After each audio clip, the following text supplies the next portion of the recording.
The war between Israel and Hamas has entered the fourth day with the number of deaths on the rise. We have Amos Yadlin, the former head of Israel's Directorate of Military Intelligence, to help us understand what is happening. Major General Yadlin has 40 years of service in the Israel Defense Forces IDF. He has served as a fighter pilot for 33 years and later as Deputy Commander of the Israeli Air Force. Since November 2011, he has been the director of the Institute for National Security Studies, Israel's leading strategic think tank. Thank you for speaking to NDTV, sir. Good afternoon, and I'm with you. Yes, sir. So the sudden attack on Israel by Hamas has been incredibly shocking, and the big question on everybody's mind is why and how was Israel's military and intelligence apparatus blindsided? What are your views on that, sir? We don't know yet, and we have to debrief it because the consequences was catastrophic. What we know that there was no early warning, whether the signals were there or the signals were there and they were not picked up from the noise. It was a surprise attack, very much like September 11, Pearl Harbor, Yom Kippur War, and this should be investigated at the end of the war. We're now looking forward. But after the intelligence failure, there was an operational failure because the forces on the ground and a very sophisticated fence should give time to the forces to stop the enemy, even if they don't have an early warning. There are a lot of sensors along the border, and somebody was able to neutralize them, and this is also to be investigated at the end of the war. But we are witnessing a terror organization, Daesh-like, killing on intentions, women, children, civilians, in a very cruel way, set them in fire, raping, killing children, killing women, and this Israel will not tolerate. So after the first attack, we are now moving to change the rules of the game. Right. Major General Yadlin, so you're talking about signals that were not picked up. So if we talk about what's happening domestically in Israel, starting from the fall of the previous government and the elections, we also saw, protests during judicial reforms. Do you see this as a major distraction for the security apparatus? I think you are raising excellent point because I spoke about intelligence, I spoke about the military on the ground, and you cannot avoid the question of the leadership. The bucks stop here on the Prime Minister desk. And the fact that he led Israel to 9 months of debate on something which is not important, and he neglected the national security. And he got all the warnings from his own defense minister, his own intelligence, people like me who are independent analysts, saying, pay attention. Israel deterrence is deteriorating. The enemy see the crisis, the partition between the two camps in Israel, and they will take advantage of it. And they haven't listened. So 3 failures. Right. Major General, the symbolism of the timing of the attack is something that everyone has been talking about. Several people have said that this has brought back memories of the Yom Kippur War that started 50 years ago and in some ways reset this whole equation in West Asia. So clearly this attack was well planned on the Hamas side, and it was very different from what has happened in the past. So who is supporting Hamas in all of this? Who are the beneficiaries? Okay, 2 questions. You said that it's very similar to Yom Kippur War. I fully agree. There is so many similarities. A holiday, a leadership that remoted from reality, military that is not ready, intelligence which is not giving the early warning. And we are now on the 4th day of the fight, of the war. And remember, Yom Kippur War was 18 days. This can be even longer, and it just started. What Israel was able to do in the last 3 days is to kill all the terrorists, all the terrorists that came to Israel, hundreds of them, another 1,000 of them on the fence on the Gaza side, those who want to inform, to come to Israel in the second and the third night. In this case, the Israeli Air Force was very effective. And we are now rebuilding and blocking the fence. So this is the time of defense. But we are moving to an attack. And Israel decided that Hamas and his military power will not be in Gaza after the end of the operation. Because according to the Oslo Accord, Palestinian state or Palestinian authority entity near Israel will not be materialized. It will be without a military. And unfortunately, the Netanyahu government gave Hamas the opportunity to build a military in Gaza. This should be changed. Right. On your question, who is supporting Hamas? Yes. Hamas is part of the bad guys in the Middle East. It's Iran, it's Syria, Hezbollah, the Houthis in Yemen, and so is Hamas. Hamas is not 100% an Iranian proxy, but they are getting a lot of Iranian money, Iranian weapons, and this is the time to look at Hamas as if it is ISIS. They behave like ISIS. In a way, ISIS is not as cruel as Hamas. So how they treat young women, they rape them, they kill them. ISIS haven't done that. So Hamas is now to be eradicated and destroyed. Right. So you've touched upon this, but you've also seen and commanded many such situations in the past. So what was different about this attack by Hamas this time? Israel was very efficient against the previous attempts of Hamas to go through tunnels. And we built a wall 30-40 meters below the soil. And we were very effective against the rockets, long-range rockets, short-range rockets, by having efficient early warning to the population. Once again, they are firing against civilians. They are firing against innocent people. But the people of Israel know how to get the warning and to go to their shelters. And we developed the best and efficient anti-rocket system, the Iron Dome, and other missile defense system.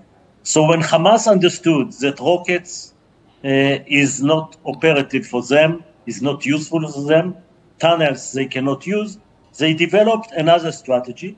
And here is the Israeli failure, that were not ready to an attack through the fence above the ground, and simultaneously in 10 or 15 areas, and without early warning. This is something that Hamas planned and executed in a way that surprised Israel. Major General Yadlin, in the last 3 days, there was an offensive and retaliation by the Israeli army and IDF. So how do you see this kind of retaliation? Because the blockade in terms of food and fuel and water, do you also see some sort of a humanitarian crisis emerging in this region, which has anyway been very evasive to peace? Since we changed our paradigm and we don't anymore see Hamas as a address for negotiation, for arrangement, for ceasefires. We are now in a full siege of Gaza. It will lead to humanitarian crisis, but it's Hamas who should be blamed. Remember, they have children and women and elderly in their hand, those who they haven't killed. And if they care about humanitarian, first, they have to return all the non-combatants that they took. as kidnapped people. So the whole guilty and responsibility is on Hamas, and Israel is going to be very, very tough. We are not going to play the same game as we played in the past. We pay a high price. 1,000 people were killed. It's more than have been in Bombay. It's more than September 11. If you take it to the numbers, it's 40,000 people if the US would have lose in September 11. So we are going to be very aggressive until Hamas will be destroyed as ISIS was destroyed. Right, Major General. Now, moving to the larger geopolitical picture and the impact of the war, US has announced a hike in military aid to Israel, and it's also sending military and Navy ships closer to Israel. How do you think this support that Israel is getting, especially from allies and particularly, from the US, how do you see this, and what is the criticality of the role of the US in this whole matter? Yeah, Israel will protect itself by itself. We had a failure. We will correct it. Wars are not decided in the first day. It took the Russians to defeat the Nazis 3 years. It took the Brits to defeat the Nazis 6 years.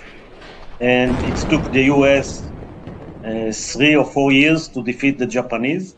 So wars are going to be long.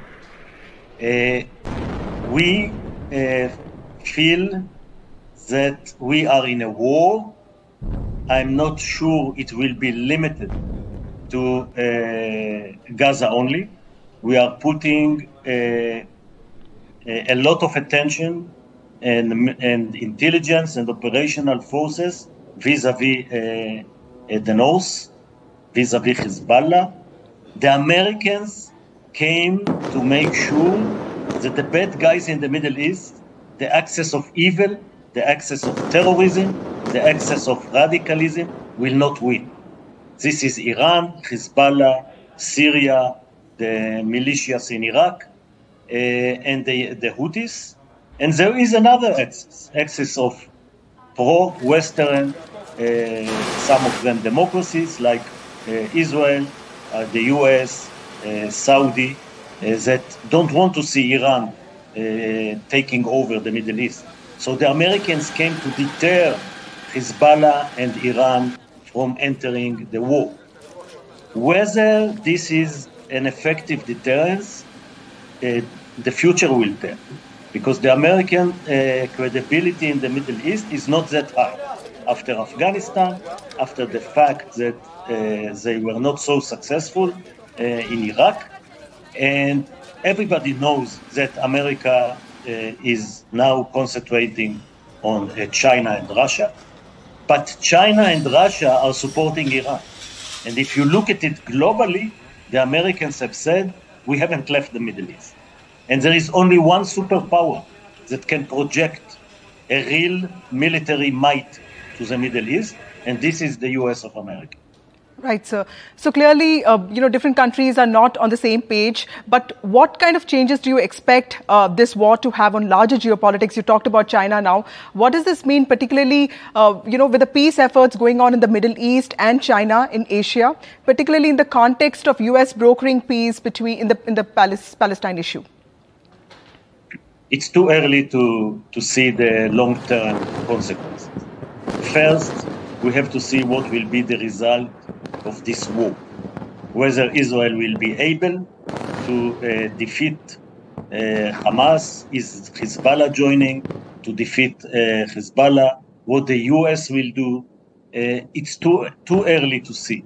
I see what can be the results of this if Israel will win, and I have no doubt that Israel will win.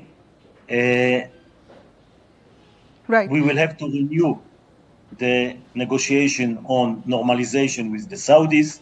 We will have to create a stronger and more credible allies against the Iranian axis of evil and against the terrorists from the other side. the Hamas terrorists, the Daesh terrorists. So we have a lot of negative forces in the Middle East, and if the other forces can defeat them, it will be in the long run a positive move. Look what happened after Yom Kippur. It was a very, very tough war, but in a couple of years later, it's brought peace with Egypt. Israel peace with Egypt is very stable, and it's for decades. So from every failure, you should, at the end, see the opportunities and hoping to a stable Middle East. Right. Right, sir. We were talking about Iran. Now, while Iran has consistently denied any role in this attack, we also know that Hezbollah is a central player in what happens next with regard to Israel. So another front is also open now. What is the likely response on the ground, and Israel's military ready for this? Yes, the Israeli military will not be surprised in the north because we are already in a war. And the assumption is that if there is an early warning, Israel will preempt. If there is no early warnings, there is enough operational forces to absorb the Hezbollah attack. We don't know what Nasrallah will think and whether he got a command from his Iranian masters to attack Israel. He's very careful. He remembered 2006. Lebanon is in a huge crisis, and he knows what the Israeli Air Force can do there. But he may misjudge, as he did in the past. And then what we see in Gaza will be duplicated in a much more forceful way vis-a-vis Hezbollah. Right, sir. And many people have also said that it is time for Israel to possibly completely change its approach to Gaza and also launch an offensive on the West Bank. How do you see Israel's response to this attack? And I know I've asked you this question, but how calibrated should it be in the coming days? Yeah, the West Bank, we don't need to launch any offensive. We, from security point of view, holding the West Bank quite well. There are terrorists there, but getting into the Palestinian cities will not make it better, because we are going there when we have any information about terrorists. It's more of a policing way. Vis-a-vis Gaza, I already said, the paradigm of thinking that Hamas care about the 2 million people, about their welfare, about their jobs, about their food, about their electricity is gone. They want war, and they will get war. Sir, in the last few days, one fascinating aspect was the kind of reservists who went back to their country to defend the nation. What kind of militarization, what kind of impact does this kind of militarization have on the country and the region? Israel is get used to use its military force when it's needed. We are a peace-loving nation. We want peace with our neighbor. We were able to have peace with Egypt, with Jordan, with the UAE. But if somebody pushes us to the corner, he will see that Israel knows how to fight and how to win. And this is part of our national security paradigm. You have to look for peace all the time, but if somebody attacking you, it's a cruel region with barbaric rules of engagement, and we will adapt to it. Right. My last question to you, sir. India and Israel are known to have close ties, and Prime Minister Narendra Modi has just spoken to Israel Prime Minister Netanyahu. Do you see India brokering peace between the two sides, given the history of dehyphenation? Israel and India relations are very important. We are two nations that got our independence in the same time. We are two nations that are democratic nations with some British tradition. Two nations that have enemies on the border. You have Pakistan, you have China, we have the terrorists from Gaza and Hezbollah and Syria and Iran. So there is a lot of the same political background, and Israel is helping India a lot with weapons that they are now used to buy from Russia, and now they shift some of it from Israel. And we are welcoming any attempt by your Prime Minister to mediate or to advance peace. However, to put the expectation in the right place, Hamas is not willing to do any negotiation, any peace. They are not recognizing what the PA in Ramallah recognized in 1933, that Israel right to exist, that terror should be denounced, and they will do everything to negotiate peace. Hamas is not there. Hamas is a terror organization. But if Moody can make the miracle, we will hold our finger for him. Right. Thank you, Major General Amos Yadlin, for speaking to NDTV and putting things in perspective for us. Thank you very much. It's a pleasure.